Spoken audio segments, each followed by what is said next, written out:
ഇന്നലെ വലിയൊരു കാര്യം നടന്നു. 10ാം ക്ലാസ് കഴിഞ്ഞ കുട്ടികൾ എത്ര പേര് ശ്രദ്ധിച്ചു എന്നറിയില്ല. എന്തായിരുന്നു ആ വലിയ കാര്യം എന്നറിയോ? ഇന്നലെ എന്തോ ഒരു പ്രത്യേകമായിട്ടുള്ള കാര്യം കഴിഞ്ഞു. അത് +2കാർ മൈൻഡ് ചെയ്യാൻ ചാൻസ് ഇല്ലാത്തൊരു കാര്യമാണ്. പക്ഷേ +1കാർ നിർബന്ധമായിട്ടും ശ്രദ്ധിക്കേണ്ട ഒരു കാര്യമാണ്. എന്താണെന്ന് ഓർമ്മ ഉണ്ടോ?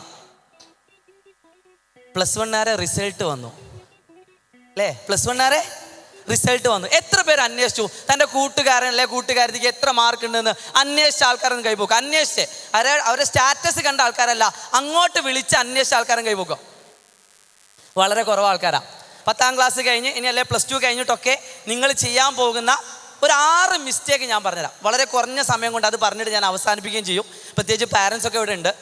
ഇവിടെ വന്നിരിക്കുന്ന ഭൂരിപക്ഷം കുട്ടികളും ഫുൾ A+കാരൻ തന്നെയാണെന്നാണ് വിചാരിക്കുന്നത്. 10ാം ക്ലാസ്സിൽ ഫുൾ A+ഉം അല്ലെ 8, 9, 10 A+ കിട്ടിയ ആൾക്കാരൊന്ന് കൈപോക്കോ. 10ാം ക്ലാസ്സിൽ ഇപ്പോൾ കഴിഞ്ഞ എക്സാമിൽ നിങ്ങളുടെ 10ാം ക്ലാസ് ഫുൾ A+കാരൊന്ന് കൈപോക്കോ. ഇതിൽ സയൻസ് എടുത്ത ആൾക്കാരൊന്ന് കൈപോക്കി. സയൻസ് എടുത്ത ആൾക്കാർ. ഞങ്ങളൊക്കെ പഠിക്കുന്ന സമയത്ത് ഒരു ട്രെൻഡ് ഉണ്ടായിരുന്നു. 10ാം class full A+, 9 A+, 8 A+ ആണെങ്കിൽ ആ കുട്ടി സയൻസ് എടുക്കുന്നു. 7 A+, 6 A+ ആണെങ്കിൽ ആ കുട്ടി കൊമേഴ്സ് എടുക്കുന്നു. 6 A+ൻ്റെ താഴോട്ടാണെങ്കിൽ ആ കുട്ടി ഹ്യൂമാനിറ്റീസ് എടുക്കുന്നു. ഇതായിരുന്നു ട്രെൻഡ്. കാലഘട്ടം മാറുമ്പോൾ കുട്ടികളുടെ ചിന്താശക്തി കൂടുന്നു ഞാൻ വിചാരിച്ചു. പ്രത്യേകിച്ച് മാറ്റമൊന്നുമില്ല അല്ലേ? ഉണ്ടോ?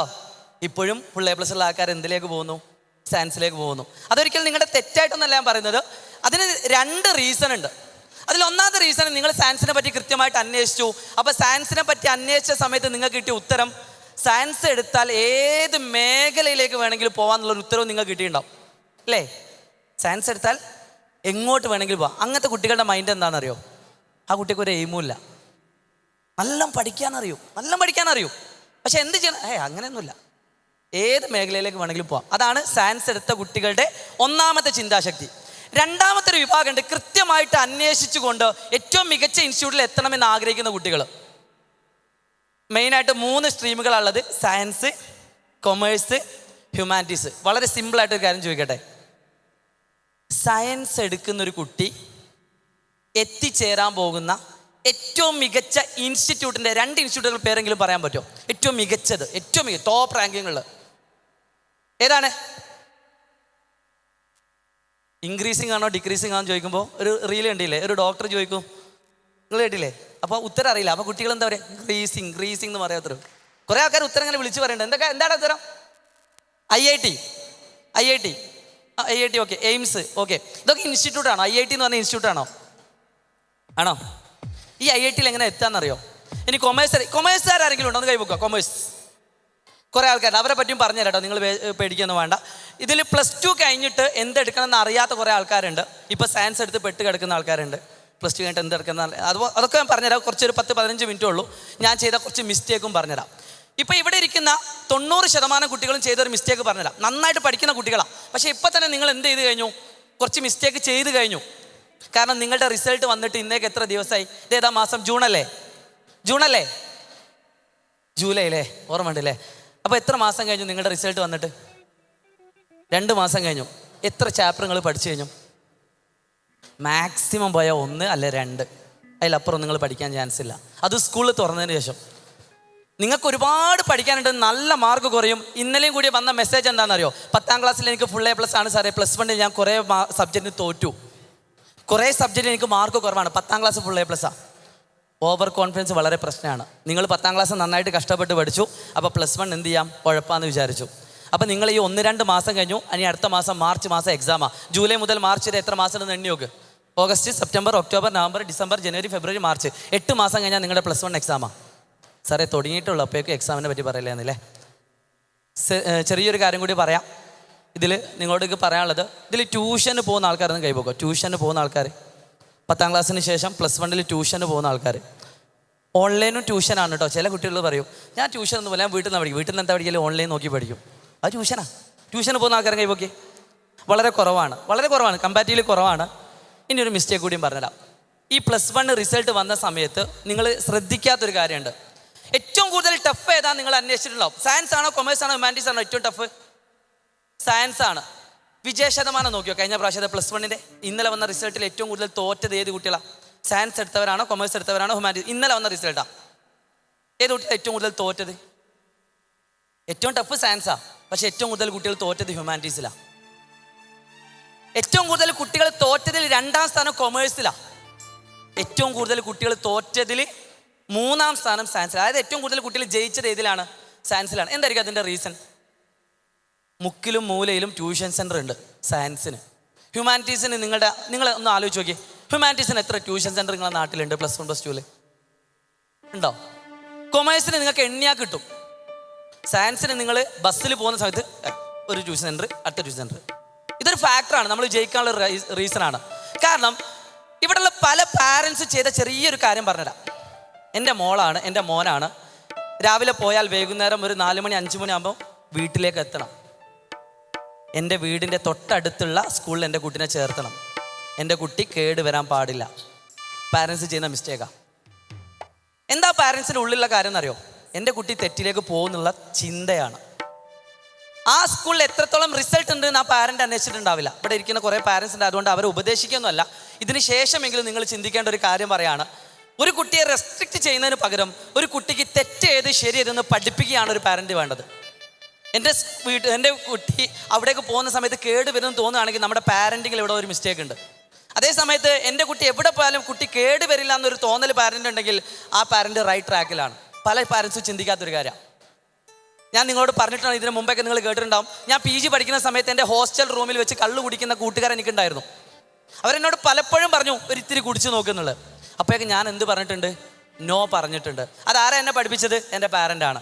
എൻ്റെ പാരൻ്റിൻ്റെ ഒരു വിശ്വാസമുണ്ട്, ഞാൻ എവിടെ പോയാലും കേട് വരില്ല എന്നൊരു വിശ്വാസം എൻ്റെ പാരൻറ്റിനുണ്ട്. അതുകൊണ്ട് എൻ്റെ പാരൻറ്റ് ഞാൻ എത്ര ദൂരെ പോയാലും പ്രശ്നമില്ല എന്നൊരു തോന്നലും കോൺഫിഡൻസും ആ പാരൻറ്റുണ്ട്. ഇത് കുട്ടികളും കൂടി ക്രിയേറ്റ് ചെയ്യേണ്ട സാധനം, പാരൻറ്റ് മാത്രം വിചാരിച്ച കാര്യമല്ല. ഞാൻ കേട് വരില്ല എന്ന് പറയിപ്പിക്കേണ്ടത് ആരുടെ ഉത്തരവാദിത്തമാണ്? കുട്ടികളുടെ ഉത്തരവാദിത്തം. നിങ്ങളുടെ കളി കണ്ടുകൊണ്ടായിരിക്കും ചിലപ്പോൾ പാരൻസ് ഈ തീരുമാനത്തിലേക്ക് എത്തുന്നത്. അപ്പം നിങ്ങളോട് പറയാനുള്ളത്, നിങ്ങൾ ഏറ്റവും അടുത്തുള്ള ഇൻസ്റ്റിറ്റ്യൂട്ടിൽ ജോയിൻ ചെയ്യിപ്പിക്കുന്നതിന് പകരം ഏറ്റവും മികച്ച ഇൻസ്റ്റിറ്റ്യൂട്ട് ഏതാണ്ട് അന്വേഷിച്ചിട്ട് വേണം നിങ്ങൾ കുട്ടിയെ പഠിപ്പിക്കാൻ. അറ്റ്ലീസ്റ്റ് 10ാം ക്ലാസ് കഴിഞ്ഞ് +2 ശേഷമെങ്കിലും നിങ്ങൾ ഈ തീരുമാനത്തിലേക്ക് എത്തേണ്ടതുണ്ട്. ഇതിന് മുമ്പ് ഞാൻ പറഞ്ഞൊരു കഥ പറഞ്ഞുതരാം, ചെറുതൊരു കഥ.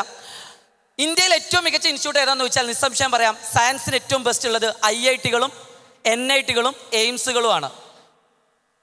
IIT എന്ന് പറഞ്ഞാൽ ശരിക്ക് JEE എന്ന് പറയുന്നൊരു എക്സാം ഉണ്ട്, JEE. ആ എക്സാമിൽ ഈ കുട്ടികളൊക്കെ, നിങ്ങൾ ബേക്കിൽ കാണുന്ന കുട്ടികളൊക്കെ ഈ പറയുന്ന IIT-കൾ എത്തുന്ന ലോകത്തെ ഏറ്റവും ടഫായിട്ടുള്ള 3 എക്സാമുകൾ എടുത്താൽ അതിൽ 2 എക്സാമും കണ്ടക്ട് ചെയ്യുന്നത് നമ്മുടെ ഇന്ത്യയിലാണ്. 2 എക്സാമുകൾ കണ്ടക്ട് ചെയ്യുന്നത് നമ്മുടെ ഇന്ത്യയിലാണ്. അതിൽ ഏറ്റവും ടഫായിട്ട് ഉള്ള എക്സാം നടക്കുന്നത് ചൈനയിലാണ്. ആ പേര് ഞാൻ എന്ത് പറഞ്ഞാൽ നിങ്ങൾ വിശ്വസിക്കും, അതെനിക്ക് വായിക്കാൻ പോലും കഴിയില്ല, കാരണം ചൈന ഭാഷ നിങ്ങൾക്ക് അറിയാലോ, ഗൂഗിളിൽ സെർച്ച് ചെയ്യാം. ഏറ്റവും ടഫായിട്ടുള്ള എക്സാം നടക്കുന്നത് ചൈനയിലാണ്. അത് കഴിഞ്ഞിട്ട് 2ാം സ്ഥാനം ഇന്ത്യയിലുള്ള ഒരു എക്സാമാണ്. അത് ഏതാണെന്ന് അറിയാമെങ്കിലും ഞാൻ ഇപ്പോൾ പറയും, നിങ്ങൾ ഗസ് അടിക്കും, എന്നൊക്കെ പറയും. അല്ല, അങ്ങനെ ഗസ്സിങ് മെൻറ്റാലിറ്റി നമുക്ക് ഭയങ്കരമായിട്ടുണ്ട്. ടീച്ചേഴ്സിൻ്റെ ടൂണിനനുസരിച്ച് ഉത്തരം പറയുന്ന JEE അല്ല. 2ാം സ്ഥാനം സിവിൽ സർവീസാണ്. IAS ഒക്കെ ആവാൻ വേണ്ടി നമ്മൾ പഠിക്കുന്ന. അത് ലോകത്ത് തന്നെ ഏറ്റവും ടഫായിട്ടുള്ള എക്സാമുകളിൽ പെട്ട 2ാമത്തെ എക്സാം ഏതാണ്? സിവിൽ സർവീസാണ്. കുറേ ആൾക്കാർ ഇവിടുന്ന് ആകണമെന്നൊക്കെ ആഗ്രഹം ഉണ്ടാവും, കഷ്ടപ്പെടണം, വെറുതെ കിട്ടൂല. 3ാം സ്ഥാനം ഏത് എക്സാമാണ്? JEE ആണോ? അല്ല. 3ാം സ്ഥാനം JEE അഡ്വാൻസ് എന്ന് പറയുന്നൊരു എക്സാമാണ്. JEE advance. ലോകത്ത് തന്നെ ഏറ്റവും അങ്ങനത്തെ കുട്ടികളാണ്. സുന്ദർ പിച്ചനെ പറ്റി കേട്ടിട്ടുണ്ടോ? സുന്ദർ പിച്ചെ ആരാടാ? സുന്ദർ പിച്ചെ ഗൂഗിളിൻ്റെ CEO ആയിരുന്നു അല്ലേ? സുന്ദർ പിച്ചെ. അദ്ദേഹം എവിടുന്ന് വന്ന ആളാ? IIT-ന്ന് വന്നതാണ്. ലോകത്തിലെ ഏറ്റവും വലിയ ഫേമസ് ആയിട്ടുള്ള കമ്പനികൾ അടക്കം ഭരിക്കുന്നത് ആരാണ്? നമ്മുടെ IIT-കളിൽ നിന്ന് വന്ന പ്രൊഡക്റ്റുകളാണ്. എങ്ങനെയാണ് ഒരു കുട്ടി IIT-ൽ എത്തുന്നത്? ആ കുട്ടിക്ക് ആദ്യം +2-ൽ 75% മാർക്ക് വേണം. 75. 1200 വാങ്ങുന്ന കുട്ടിയൊന്നും IIT-ൽ എത്തണമെന്നില്ല. 75% മിനിമം ക്വാളിഫിക്കേഷനുള്ള. ഞാൻ ഇവിടെ പറയുന്ന കാര്യങ്ങൾ പാരൻസ് കുട്ടികൾ നന്നായിട്ട് ശ്രദ്ധിക്കുക. ഏതെങ്കിലും 1-2 പോയിന്റ് നിങ്ങളുടെ ഉള്ളിലേക്ക് എത്തിയാൽ ഈ സെഷൻ നിങ്ങൾക്ക് റിസൾട്ട് ഉണ്ടാക്കും. 75% മാത്രം മാർക്കുള്ളൊരു കുട്ടി JEE എക്സാം എഴുതാണ്. ആ JEE എക്സാം എഴുതിയിട്ട് ആ കുട്ടി JEE പാസ്സാവാണ്. സാധാ പോലെ പാസ്സായാൽ പോരാ, നല്ല മാർക്ക് വേണം. ആ മാർക്കുള്ള കുട്ടികളെ മാത്രം, അതായത് JEE റിസൾട്ടിൽ ടോപ്പ് റാങ്ക് വരുന്ന കുട്ടികളെ മാത്രമേ JEE അഡ്വാൻസ് എഴുതാനുള്ള യോഗ്യത ഉള്ളൂ. അങ്ങനെ JEE അഡ്വാൻസ് എഴുതിയിട്ട് IIT-കളിൽ അഡ്മിഷൻ കിട്ടുള്ളൂ. ആ IIT-കളിൽ പഠിച്ച കുറച്ച് ഇതിന് മുമ്പ് നിങ്ങൾ കുറച്ച് ഫോട്ടോ ഉണ്ടാവും. IIT-ന്റെ മുന്നിൽ നിന്നുള്ള കുറേ കുട്ടികൾ സൈലം പ്രൊഡക്റ്റ് ചെയ്തിട്ടുണ്ട്. ഈ വർഷം 2026-ൽ 30-ലധികം കുട്ടികളെ സൈലം IIT-യിൽ എത്തിച്ചിട്ടുണ്ട്. ജിപ്മർ എന്ന് കേട്ടിട്ടുണ്ടോ? ജിപ്മർ ആരെങ്കിലും കേട്ടോ? ഒന്ന് കൈ പോകാം. ജിപ്മർ കുറച്ച് ആൾക്കാർ കേട്ടിട്ടുണ്ട്. എയിംസ് എന്ന് കേൾക്കാത്ത ആൾക്കാർ വളരെ കുറവാണ്. കോഴിക്കോട് മെഡിക്കൽ കോളേജ് എന്ന് കേട്ടിട്ടുണ്ടോ? എല്ലാവരും കേട്ടിട്ടില്ലേ? കുറേ ആൾക്കാർ കേട്ടിട്ടുണ്ട്. ഞാൻ ഈ പറയുന്ന IIT കേരളത്തിൽ എത്ര എണ്ണം ഉണ്ടെന്ന് അറിയാവുന്ന ആൾക്കാർ കൈ പോക്കോ. കേരളത്തിൽ എത്ര IITകൾ ഉണ്ട്? നന്നായിട്ട് ശ്രദ്ധിച്ചോ. ഞാൻ ഇവിടെ ഇരിക്കുന്നത്, ഞാൻ നിൽക്കുന്നത് ഏത് ജില്ലയിലാണ് നിങ്ങൾ മനസ്സിലാക്കുക. ഞാൻ എന്തിനെ പറ്റിയാണ് ചോദിക്കുന്നത് മനസ്സിലാക്കുക. ഇവിടെ ഇരിക്കുന്ന ഓരോ പാരൻറ്റും അത്രയധികം കുട്ടികളുടെ റിസൾട്ടിൽ അഭിമാനമായിട്ടിരിക്കുന്ന പാരൻസ് ആണെന്ന് മനസ്സിലാക്കുക. ഫുൾ A+കളും ഫുൾ മാർക്കുകളും വാങ്ങിയ കുട്ടികളാണ് നിങ്ങളുടെ ഉള്ളിലുള്ളതെന്ന് മനസ്സിലാക്കുക. എന്നിട്ടും കേരളത്തിൽ എത്ര IIT ഉണ്ടെന്ന് ചോദിച്ചാൽ ഉത്തരം അറിയാത്ത പാരൻസും കുട്ടികളാണ് ഇവിടെ ഉള്ളത്. കളിയാക്കാൻ പറഞ്ഞല്ല, നമ്മുടെ ധാരണ അത്രേ ഉള്ളൂ. കുട്ടി കുറേ പഠിക്കുന്നുണ്ട്, മതി, മാർക്ക് മതി, ഓക്കെ, ഞാൻ അഭിമാനമാണ്. എൻ്റെ കുട്ടി ഭാവിയിൽ എന്താവണം ഞാൻ ചിന്തിക്കുന്നില്ല. കുട്ടി ഇപ്പം മാർക്ക് വന്നിട്ടുണ്ട്, yes, I am proud of my son അല്ലെ മൈ ഡോട്ടർ. കേരളത്തിൽ ഒരേ ഒരു IIT ഉള്ളൂ, അത് നിങ്ങൾ പാലക്കാടാണ്. ഇവിടെ ഈ ജില്ലയിൽ പാലക്കാട് എത്ര പേർക്ക് ആരെങ്കിലും കണ്ടിട്ടുണ്ടോ? യെസ്, കുറേ ആൾക്കാർ കൈയടിക്കാൻ വേണ്ടി പറഞ്ഞല്ല, അത് കൈയടിച്ചിട്ട് കാര്യമല്ല. കേരളത്തിൽ ഒരേ ഒരു IIT ഉള്ളത് പാലക്കാടാണെന്ന് അറിയാത്ത ആൾക്കാരാണ് നമ്മുടെ മുന്നിൽ. ഇത് ഞങ്ങൾ കുറ്റപ്പെടുത്തല്ല, അങ്ങനെ വിചാരിക്കരുത് കേട്ടോ. ഒരിക്കലും നിങ്ങൾ അങ്ങനെ വിചാരിക്കരുത്. പോരായ്മയായിട്ട് കാണാം. ഇത് എൻ്റെയും എൻ്റെ കുട്ടിയുടെയും പോരായ്മയായിട്ട് കാണാം. ഇത്ര അധികം മാർക്ക് ഉണ്ടായിട്ട് എന്തുകൊണ്ട് കേരളത്തിൽ നിന്ന് IITകളിലേക്ക് കുട്ടികളുടെ എണ്ണം കുറയുന്നു? റീസൺ ഇതാ. നമുക്ക് ഇതിനെ പറ്റിയൊന്നും ഐഡിയ അല്ല. ചില ആൾക്കാർ വിചാരിക്കണ്ടോ ഈ ചെങ്ങായിൻ്റെ അല്ലെങ്കിൽ ഇങ്ങനത്തെ ക്ലാസ്സുകളൊക്കെ ഒന്ന് സ്കിപ്പ് ചെയ്താൽ മതിയായിരുന്നു എന്നുള്ളത്. ഇങ്ങനത്തെ കരിയറുമായിട്ട് ബന്ധപ്പെട്ട ക്ലാസ്സുകൾ എന്തിനാണ് നിങ്ങൾക്ക് തരുന്നത്? അറ്റ്ലീസ്റ്റ് ഇങ്ങനെ കുറച്ച് സ്ഥാപനങ്ങളുണ്ട്, നിങ്ങൾ അറിയണം. ഇനി ഞാൻ സയൻസിനെ പറ്റി മാത്രം പറയുന്നില്ല, കൊമേഴ്സിൽ ഇതുപോലെ ഇഷ്ടം പോലെ സ്ഥാപനങ്ങളുണ്ട്. ഇതൊക്കെ നിങ്ങൾ കണക്ട് ചെയ്തിട്ട് വേണം പഠിക്കാൻ. ചെറിയൊരു കാര്യം കൂടി, കേരളത്തിൽ ഒരു ഡോക്ടർ ആവാൻ, നിങ്ങളോട് ഞാൻ വീണ്ടും പറയാണ്, മാർക്കല്ല ഒരു കുട്ടിയെ ഭാവിയിൽ ഏറ്റവും സൂപ്പർ സ്റ്റാറുകളാക്കുന്നത്. ഇന്ന് ഇവിടെ വന്നിരിക്കും, എൻ്റെ സബ്ജക്റ്റ് ഏതാ അറിയോ? ഏതാണ് സബ്ജക്റ്റ്? മാത്സ് ആണ്. എൻ്റെ ക്ലാസ് പഠിക്കാൻ വേണ്ടി ഒരിക്കലെങ്കിലും കണ്ട ആൾക്കാരൊന്നും കൈപോക്കോ. പഠിക്കാൻ വേണ്ടിയിട്ട് ഒരിക്കലെങ്കിലും കണ്ട ആളുകളൊന്നും കൈപോക്കും. സത്യസന്ധമായിട്ട് പറയണേ. യെസ്, ഈ കാണുന്ന കോൺഫറൻസ് ഹാളിൽ ഭൂരിപക്ഷം ആൾക്കാരും കണ്ടിട്ടുണ്ട്. ഇവിടെ ഞാൻ വന്നിരിക്കും, ഞാൻ പഠിപ്പിക്കുന്ന സബ്ജക്റ്റ് മാത്സാണ്. പക്ഷേ 10ാം ക്ലാസ്സിലും +2ലും എൻ്റെ മാർക്ക് എത്ര അറിയോ? മാത്സിൽ B+. മാർക്കിൽ 10ാം ക്ലാസ്സിലും +2ലും എൻ്റെ ഗ്രേഡ് എന്താണ്? B+. അങ്ങനത്തെ ഞാനാണ് ഇവിടെ വന്ന് നിങ്ങളോട് സംസാരിക്കുന്നത്. അപ്പോൾ മാർക്ക് എന്ന് പറഞ്ഞാൽ എപ്പോഴും സെക്കൻഡറിയാണ്. നിങ്ങൾ മാർക്കിന് വേണ്ടിയിട്ടല്ല പഠിക്കേണ്ടത്.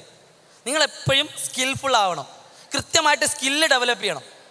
അപ്പോൾ എന്താ സ്കില്ലെന്ന് വെച്ചാൽ പതിയെ നിങ്ങൾക്ക് കിട്ടും, പതിയെ നിങ്ങൾക്ക് കിട്ടും. ഞാനൊരു കാര്യം കൂടി പറയാണ്. കേരളത്തിൽ ഒരു ഡോക്ടറുടെ ക്വാളിറ്റി എന്താടാ? ഒരു ഡോക്ടറിൻ്റെ ക്വാളിറ്റി എന്താ? നിങ്ങൾ പറ. ഒരു ഡോക്ടർ ആവാനുള്ള ക്വാളിറ്റി, മിനിമം ക്വാളിറ്റി എന്താ? നല്ല മാർക്ക് വാങ്ങല. ഒരു ഡോക്ടർ നന്നായിട്ട് മാർക്ക് വാങ്ങി 3 കൊല്ലം മുമ്പേ തൃശ്ശൂർ മെഡിക്കൽ കോളേജിൽ ഹോസ്റ്റലിൽ വെച്ചിട്ട് 12 ഡോക്ടർ ആവാൻ പഠിച്ച വിദ്യാർത്ഥികളെയാണ് ലഹരി പിടിച്ചതിൻ്റെ പേരിൽ അറസ്റ്റ് ചെയ്ത്. നല്ല പഠിക്കുന്ന മക്കളാ, അവരെ അറസ്റ്റ് ചെയ്യുന്ന എന്തിൻ്റെ പേരില? ലഹരി ഉപയോഗിച്ചതിൻ്റെ പേരിൽ. ആരാ ഡോക്ടർ? അങ്ങനെ നമുക്ക് ഡോക്ടറായിട്ട് കാര്യമില്ല. അപ്പോൾ ഡോക്ടർ ആവാനുള്ള ഒരു മിനിമം ക്വാളിറ്റി എന്താ? ഒരു ഡോക്ടർ ആവാൻ അറ്റ്ലീസ്റ്റ് രോഗങ്ങളെ പറ്റി പഠിക്കണം.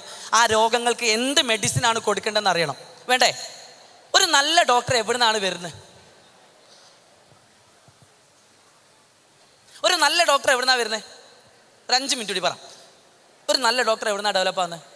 ഒരു നല്ല ഇൻസ്റ്റിറ്റ്യൂട്ടിൽ നിന്നാണ്. നല്ല ഇൻസ്റ്റിറ്റ്യൂട്ട് എന്ന് പറഞ്ഞാൽ എന്താ? ഏറ്റവും മികച്ച റിസൾട്ടുകൾ ഉണ്ടാക്കുന്ന, കേരളത്തിൽ ഏറ്റവും മികച്ച റിസൾട്ട് ഉണ്ടാക്കുന്ന ഒരു ഡോക്ടർ ആവാൻ പറ്റുന്ന ഒരു സ്ഥാപനം പറയാൻ പറ്റും? Medical college. അത് കോഴിക്കോട് മെഡിക്കൽ കോളേജാണ്. കോഴിക്കോട് മെഡിക്കൽ കോളേജിലാണ് കേരളത്തിലെ നമ്പർ 1. അതിൻ്റെ റീസണ് ഏറ്റവും കൂടുതൽ പേഷ്യൻസ് വരുന്നതും ഏറ്റവും കൂടുതൽ ട്രീറ്റ്മെൻറ്റ് നടക്കുന്നതും കോഴിക്കോട് മെഡിക്കൽ കോളേജിലാണ്. അവിടെ പഠിക്കുന്ന ഒരു ഡോക്ടർക്ക് ഒരുപാട് രോഗങ്ങളെ പറ്റി പഠിക്കാനുള്ള അവസരങ്ങളുണ്ട്. അതേസമയത്ത് നമ്മൾ ഫീസ് കൊടുത്ത് 5 ലക്ഷം 10 20 1 കോടിയൊക്കെ കൊടുത്തിട്ട് നമ്മൾ ഏതെങ്കിലും സ്ഥാപനങ്ങളിൽ പഠിപ്പിക്കാൻ പോവാം. ആ പഠിപ്പിക്കുന്ന സമയത്ത് അവിടെ പേഷ്യൻസിന് എണ്ണം കുറവാണ്, പുസ്തകത്തിലുള്ള കാര്യങ്ങൾ മാത്രമേ കുട്ടി പഠിക്കുള്ളൂ. അപ്പോൾ ഒരു ക്വാളിറ്റി ഉണ്ടാകുന്ന കുട്ടികൾ ഉണ്ടാവണമെങ്കിൽ ക്വാളിറ്റി ഉള്ള ഇൻസ്റ്റിറ്റ്യൂട്ട് തന്നെ കുട്ടി പഠിക്കണം. ഈ ക്വാളിറ്റി ഉള്ള ഇൻസ്റ്റിറ്റ്യൂട്ടുകളിലൊക്കെ നിങ്ങൾക്ക് എൻട്രൻസ് എക്സാമുകളാണ്. IIT, JEE, കുസാറ്റ്, കേട്ടിട്ടുണ്ടോ? CUT, ഇങ്ങനത്തെ പല എക്സാമുകൾ ഓരോ മേഖലകളുണ്ട്. അതിനെപ്പറ്റി നിങ്ങൾ ഇന്ന് തന്നെ പോയിട്ട് പഠിക്കുക. +1 +2 സയൻസ് എടുത്ത കുട്ടികളും കൊമേഴ്സ് എടുത്ത കുട്ടികളും ഹ്യൂമാനിറ്റീസ് എടുത്ത കുട്ടികളും ഏറ്റവും മികച്ച ഇൻസ്റ്റിറ്റ്യൂട്ട് ഏതാണ് നിങ്ങൾ അതിനെപ്പറ്റി പഠിച്ചതിന് ശേഷം അത് ഞാൻ പഠിക്കാൻ ഏത് എക്സാം എഴുതണം നിങ്ങൾ ഇപ്പം തന്നെ പ്രിപ്പയർ ചെയ്യാം. കുറേ മാർക്ക് വാങ്ങി പോകണമെന്നില്ല. അഭിഷേക് റൂപൻ എന്ന് പറഞ്ഞൊരു കുട്ടിയുണ്ട്. ആ കുട്ടി +2 ഫിസിക്സ് തോറ്റ കുട്ടിയാണ്. ആ കുട്ടി അതിനുശേഷം സൈലത്തിൻ്റെ ഓൺലൈൻ ബാച്ചിൽ ജോയിൻ ചെയ്തുകൊണ്ട് നന്നായിട്ട് പഠിച്ചു. ഈ പറയുന്ന നീറ്റ് എന്ന് പറയുന്ന എക്സാം ക്രാക്ക് ചെയ്തു. ആ കുട്ടി ഇപ്പോൾ പഠിക്കുന്നത് ഇന്ത്യയിലെ ഏറ്റവും മികച്ച ഇൻസ്റ്റിറ്റ്യൂട്ടായുള്ള ജിപ്മർ എന്ന് പറയുന്ന മെഡിക്കൽ കോളേജിൽ ഡോക്ടർ ആവാൻ പഠിക്കുക. 3ാം വർഷ വിദ്യാർത്ഥിയാണ്. +2 തോറ്റ കുട്ടി ഫിസിക്സിൽ. ആ കുട്ടി നീറ്റിൽ ഫിസിക്സിൽ 100ൽ 100. അപ്പോൾ ഈ മാർക്ക് എന്ന് പറഞ്ഞാൽ നിങ്ങൾക്ക് ഡൗൺ ആയി പോയാൽ നിങ്ങൾ ഒരിക്കലും പേടിക്കേണ്ട കാര്യമല്ല. മാർക്കിന് വേണ്ടി നിങ്ങൾ പഠിക്കുകയും വേണ്ട. ഏറ്റവും കൂടുതൽ സ്കിൽ ഉണ്ടാക്കാൻ നിങ്ങൾ പഠിക്കുക. നിങ്ങളോട് എനിക്ക് പറയാനുള്ള ഒറ്റ കാര്യമുള്ളൂ, നിങ്ങളുടെ കൂടെ ഞങ്ങളുണ്ട്. ധൈര്യമായിട്ട്, ഞങ്ങൾക്ക് കിട്ടിയൊരു അവസരം ഞാൻ പറയുകയാണ്, നിങ്ങൾക്ക് ധൈര്യമായിട്ട് സൈലത്തിലേക്ക് വരാം. +1 എത്തിയ പല കുട്ടികളും ഇപ്പോൾ ക്ലാസ്സുകൾ കേട്ടുകൊണ്ടിരിക്കുന്നുണ്ടാവും. നിങ്ങൾ +1 നിങ്ങളുടെ മാർക്ക് നിങ്ങൾ +1 എത്തിയ സമയത്ത് സിലബസ് ഒക്കെ ടഫായിട്ട് തുടങ്ങിയിട്ടുണ്ടാകും. പേടിക്കരുത്. ട്യൂഷന് പോകാത്തവർ ധൈര്യമായിട്ട് ഏത് ട്യൂഷൻ എന്നൊന്നും ഞാൻ പറയില്ല, നിങ്ങൾക്ക് ഇഷ്ടപ്പെട്ടൊരു എക്സ്ട്രാ ട്യൂഷൻ നിങ്ങൾ സെലക്ട് ചെയ്തോ. കാരണം നിങ്ങളുടെ സ്കൂളിലുള്ള ടീച്ചേഴ്സ് മോശമാണെന്ന് ഒരിക്കലും പറയുന്നില്ല, പക്ഷേ നിങ്ങൾക്ക് ചിലപ്പോൾ ആ ടീച്ചേഴ്സിൻ്റെ ക്ലാസ് ഫോളോ ചെയ്യാൻ പറ്റലുണ്ടാവില്ല. അതുകൊണ്ട് തന്നെ നിങ്ങൾ ഡൗൺ ആവാൻ പാടില്ല. ഒരു എക്സ്ട്രാ സപ്പോർട്ട് അതേത് നിങ്ങളെടുത്തോ. ബെസ്റ്റ് ഞങ്ങൾ പറയുന്നത് സൈലമാണ്, ധൈര്യമായിട്ട് നിങ്ങൾക്ക് സൈലത്തിലേക്ക് വരാം. പക്ഷേ അത് നിങ്ങളുടെ ചോയ്സ് ആണ്. ഞങ്ങളുടെ അടുത്ത് വന്നാൽ നിങ്ങൾക്ക് ഞങ്ങൾ റിസൾട്ടിലാക്കി തരുമെന്ന് മാത്രം ഓർമ്മിച്ചുകൊണ്ട് ഏറ്റവും മികച്ച വിദ്യാർത്ഥികളായിട്ട് മാറുക. ഒരു കാരണവശാലും ലഹരി ഉപയോഗിക്കുന്ന കുട്ടികളായിട്ട് മാറാതിരിക്കുക. ലഹരി നിങ്ങളുടെ അടുത്തേക്ക് വരികയാണെങ്കിൽ അവിടെ നോ പറയാൻ പഠിക്കുക. നിങ്ങളുടെ സ്കൂളിൽ നിങ്ങൾ ഏറ്റവും കൂടുതൽ വഴി തെറ്റാൻ സാധ്യതയുള്ള കൂട്ടുകാർ നിങ്ങൾക്ക് ഉണ്ടാകും, അവിടേക്ക് നിങ്ങൾ പോവാതിരിക്കുക. അതോടൊപ്പം തന്നെ അവിടെ നിങ്ങൾ നോ പറയാൻ പറ്റുമെങ്കിൽ നോ പറയുക. അവർ നിങ്ങളെ പല തരത്തിൽ നിങ്ങളെ അടുപ്പിക്കാൻ നോക്കും ലഹരി ഉപയോഗിക്കാൻ. ഒരിക്കലും നിങ്ങൾ ലഹരി ഉപയോഗിക്കുന്ന കുട്ടികളാവരുത്. നിങ്ങളുടെ പാരൻസിന് നിങ്ങൾ പേടിയുള്ള കുട്ടികളായിട്ട് മാറരുത്. പാരൻസ് ഒരിക്കലും കുട്ടികളെ റെസ്ട്രിക്റ്റ് ചെയ്യരുത്. എന്തിൻ്റെ പേരിൽ? കുട്ടികൾ നിങ്ങളെ വിശ്വാസം ബിൽഡ് ചെയ്യുക. കുട്ടികളെ ഏറ്റവും നല്ല വഴി എന്തെന്ന് പാരൻസ് പഠിപ്പിക്കാമെന്ന് മാത്രം ഓർമ്മിച്ചുകൊണ്ട് wish you all the best. It's me Shahid Ramzan. Thank U.